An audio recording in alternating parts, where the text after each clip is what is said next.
Hello, this is Chef John from foodwishes.com with tzatziki sauce. That's right, I'm going to show you what I think is the best method for making this incredibly delicious Greek yogurt and garlic sauce. And just how amazing is this stuff? If the current Greek debt crisis plunges the entire world into economic chaos, I would still not be mad at them based on this recipe alone. I'd be like, sure, your 401k is gone, but have you tasted this on grilled lamb? It's unbelievable.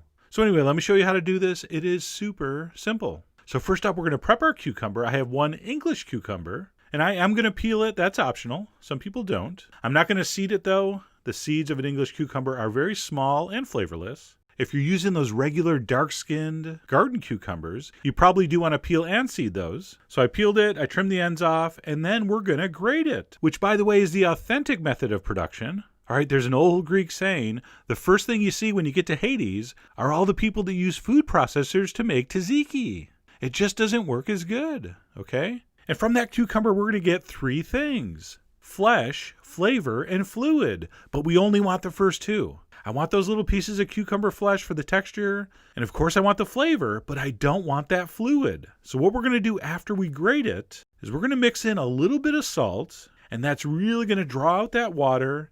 We'll let it sit there for about 10 or 15 minutes, and then we'll squeeze it dry.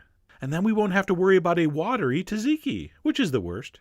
So we're going to mix in the salt, and we're just going to let that sit there, and you're going to be amazed at how much liquid comes out. So I'm going to set that aside, like I said, about 10 or 15 minutes. And while we're waiting for that, we might as well go ahead and grab our yogurt. So we're going to need about 2 cups of Greek strained yogurt, the good stuff, the thick stuff. I mean, you can see the gorgeous body to that yogurt. That's almost borderline cheese. Just a beautiful, rich texture, tangy flavor. Just super good. So please go to the nicest grocery store in town and try to find Greek yogurt. And I say about 2 cups because I'm not about to dirty a measuring cup to make tzatziki. That would be silly. So I'm just going to guesstimate a couple cups into the bowl. And because I get paid by the hour, that took me about 10 minutes to get that yogurt into the bowl. So by now our cucumber should be ready. So let's go check. And there you go. You can see all that excess liquid. We don't want that in our tzatziki, or as my Greek friend calls it, tzatziki. So what we're going to do is we're going to dump that onto a towel or a napkin and squeeze out the excess liquid. And you really should use a clean cloth napkin. That's the easiest. I'm using paper towels, which will work, but not if they're those cheap ones. Those are going to just fall apart. Of course, I have access to the very expensive celebrity grade paper towels, so I use those, but a clean napkin or cheesecloth is your best bet.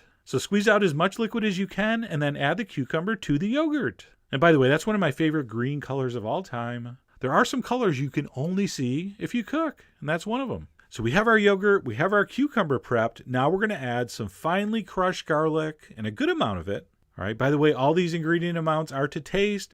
If you don't like how this tastes when you're done, it's basically your fault. So make sure you adjust. All right, so after the garlic, we're also going to add some cayenne, just a little pinch. I'm not sure if that's a traditional Greek ingredient, but it is a traditional Chef John ingredient. And then a little bit of freshly squeezed lemon juice. I'm going to give that a mixing at this point. And that is pretty much done except for the herb. So let's talk herb. There's kind of a controversy. All right, many people insist it should be dill. Other people suggest mint is a much better choice. For me personally, I agree with both groups. I like to put a little mint and a little dill. So I'm going to chop up some mint leaves, maybe 1 part mint to 2 parts dill, I'd say. And yes, my cutting board's warped. And yes, it's annoying me too. I'll fix it. And if you don't like mint or dill, you could use parsley. That's what my friend Sisyphus does, which is pretty good. It's just not how I roll. So you can use that too if you want. So I'm going to stir in that freshly chopped herb. And at that point, we're ready for final seasoning. So I'm going to give this a little taste.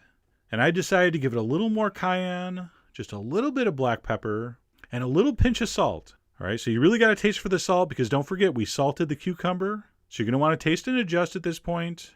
All right, give that one last mix, and then what we're going to do is wrap it up and not eat it for at least 3 or 4 hours. You have to let this sit and let the flavors develop. Okay, overnight's even better. But you really do want to give it some time. And then after that, of course, you're going to spoon that up into some kind of serving vessel. Maybe a little bit of a dill garnish, a little cayenne for some color. I serve mine with some homemade pita bread. I really should show you how to make that. So delicious.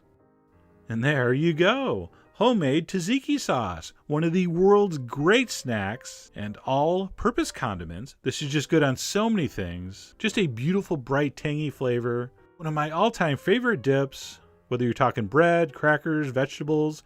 And of course, if you're anywhere close to grilled lamb, stuff that in a pita spoon on that tzatziki, maybe some cherry tomatoes, and when you bite into that, you will understand the true genius of this amazing sauce, which according to my sources is a very ancient recipe. I mean, people were eating this when Athena was still a twinkle in Zeus's hair. I mean, that's way back, okay? So if you've never had this before or have only had it out at Greek restaurants, I really hope you give this a try. Head over to foodwishes.com to get all the ingredient amounts and more info as usual. And as always, enjoy.